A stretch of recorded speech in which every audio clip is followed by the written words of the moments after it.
안녕하세요. 유정쌤의 수학연구소입니다.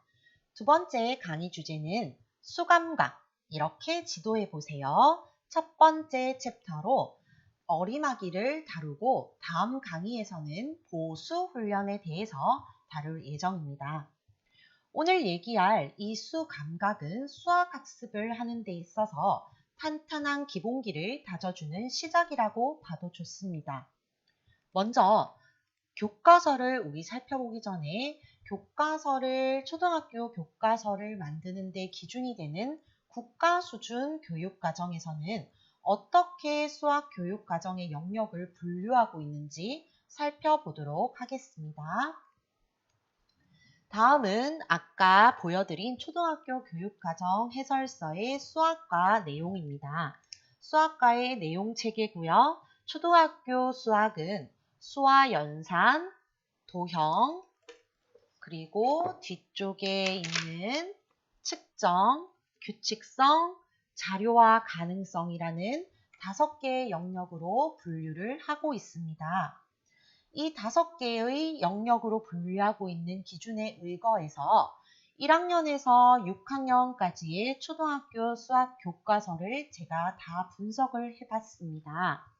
해본 결과 분석의 기준은 아까 국가수준 교육과정에 따라서 이렇게 교과서에 분석을 해보았습니다. 그랬더니 분석 결과가 이렇게 나왔습니다. 우리 초등학교 교과서에서는 수와 연산 영역의 부분이 총 1학년에서 6학년까지 71개의 단원 중에서 33개의 단원이 있었고요. 도형 영역에서는 14개가, 그리고 측정 영역에서는 11.5개라고 제가 적어놨는데 이것은 다음에 살펴볼 규칙성의 영역이 5.5개. 한 단원에서 측정과 규칙성을 같이 다루고 있어서 반반식으로 한번 분류를 해보았어요. 마지막으로 자료와 가능성은 7개의 단원이 있었습니다. 이렇게 살펴보면 수와 연산 영역은 분명히 중요하면서도 비중이 높은 영역이 확실합니다. 그러나 부모님들께서 생각하는 것과 같이 4층 연산이 수학의 전부는 아닐 뿐만 아니라 수와 연산 영역은 계산기처럼 4층 연산을 빠르게 하는 것을 공부하는 영역 또한 아닙니다. 우리 학부모님들이 빠른 연산에만 집중을 하는 경우가 많은데요. 이것이 전부는 아닌 것이라는 것을 오늘 같이 살펴보고자 합니다. 수와 연산 영역의 단원을 자세히 살펴보면 그리고 그 밑에 깔려있는 의미를 알아보면 단순히 4층 연산을 빠르게 계산하는 것 이상의 의미가 있습니다. 오늘 다룰 수 감각이 바로 그것이지요.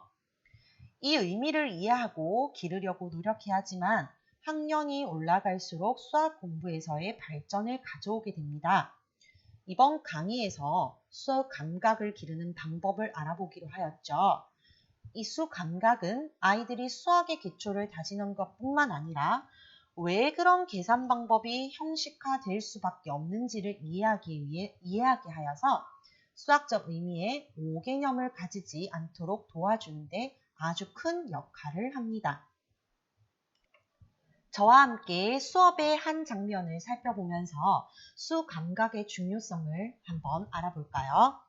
3학년 1학기 1단원 덧셈과 뺄셈 단원 수업을 시작한 때였습니다. 선행학습을 하고 온 아이들이 많은 학군에 있었기 때문에 수업을 하기 전에 아이들에게 68 더하기 7은 얼마일까요? 라고 질문을 던져본 적이 있었습니다. 아이들은 질문을 받자마자 어떤 행동을 하였을까요? 질문이 끝나기가 무섭게 아이들 대부분은 연필을 들었습니다.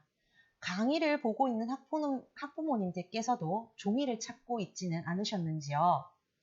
우리 학생들의 25명 중 24명, 아니 25명 모두 연필을 들고 종합장에다가 이 숫자를 쓰기 시작한 거였어요. 그러고는 75라고 아주 자신감에 찬 목소리로, 큰 목소리로 이야기하는 친구도 있었고 65라고 하는 친구도 있었습니다.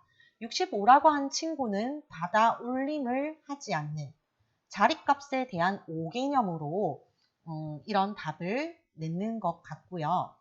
이렇게 다양한 답들이 나왔는데 공통점은 연필과 종이를 찾고 있었습니다. 여기서 학부모님들이 답이 맞고 틀린 것이 중요한 것이 아니라 한 가지를 직시하셔야 됩니다. 바로 아이들은 계산하라고 하면 왜 연필과 종이를 먼저 찾을까요?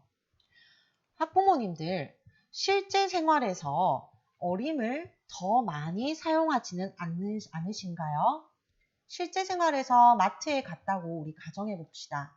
얼마쯤 샀는지 연필과 종이를 찾으신 적 있나요? 그렇죠. 모두 다 어림을 더 많이 사용하고 실제로 수학 교수법에서도 어림은 매우 중요한 기능 중에 하나입니다.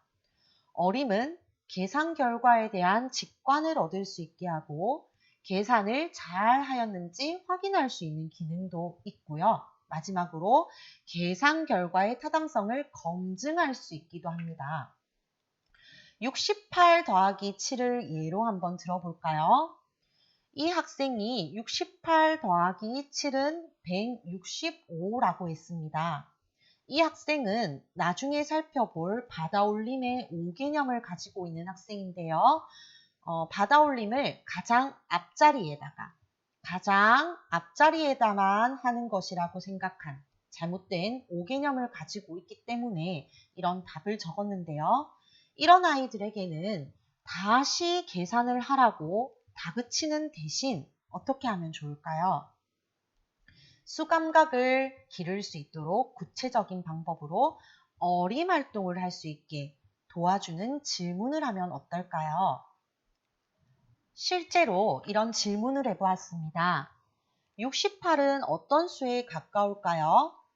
예를 들면 어떤 학생은 60이라고 하는 친구도 있을 거고 70이라고 하는 친구도 있을 거예요. 그러면 70이라고 가깝다고 생각을 했다면 70에다 7을 더하면 얼마일까요? 그러면 한 77쯤 될 것 같아요. 그런데 생각한 숫자보다 너무 큰 수가 나오지는 않았는지 아이의 눈높이에서 어림의 중요한 기능을 찾을 수 있게 도와주는 질문을 해야 된다는 것입니다. 바로 어림으로 인해 수 감각을 길렀다면 이 학생은 68 더하기 7을 세로셈으로 푸는 동시에 받아올림에 대한 5개념을 갖지 않고 68 더하기 7을 165라는 답을 하지도 않았겠지요. 그럼 어림의 효과로 실제로 교과서에는 어떤 장면이 실려 있는지 한번 살펴보도록 합시다. 3학년 1학기 덧셈과 뺄셈 단원의 첫 장면입니다. 비행기에 모두 몇 명이 탈 수 있는지 결국에는 1층과 2층의 사람 수를 더하는 건데요. 제일 첫 발문이 비행기에 모두 몇 명이 탈 수 있는지 어림해 보세요 라고 나와 있는 것 보이시지요? 바로 수 감각을 길러주는 첫 번째 과정입니다. 방금 살펴본 것과 같이 이런 질문과 대답을 통해서 아이들은 수감각을 계속해서 길러주어야 합니다. 특히 어떤 방법으로 어림을 했니? 어림 전략을 수학적 언어를 활용하여 말하게 하는 것은 바로 현재 강조하고 있는 수학적 의사소통을 길러주는 아주 좋은 방법이기도 하지요. 어림 전략은 실제 교실에서 학생들마다 다 다르기도 하고 정답이 없기 때문에 타당한 이유가 있다면 수학적으로 말하게 하는 것이 수학적 의사소통을 신장하는 데 밑거름이 될 수 있습니다. 다음 강의에서는 수감각 지도 방법 두 번째 시간으로 보수 전략에 대해 소개하고 보수 지도에 있어서 활용할 수 있는 수학 교구인 연결 큐브와 수모형을 소개할까 합니다. 이 강의가 우리 자녀들이 수학을 사랑하는 밑거름이 되는 데 도움이 되었다면 구독과 좋아요 꼭 눌러주세요.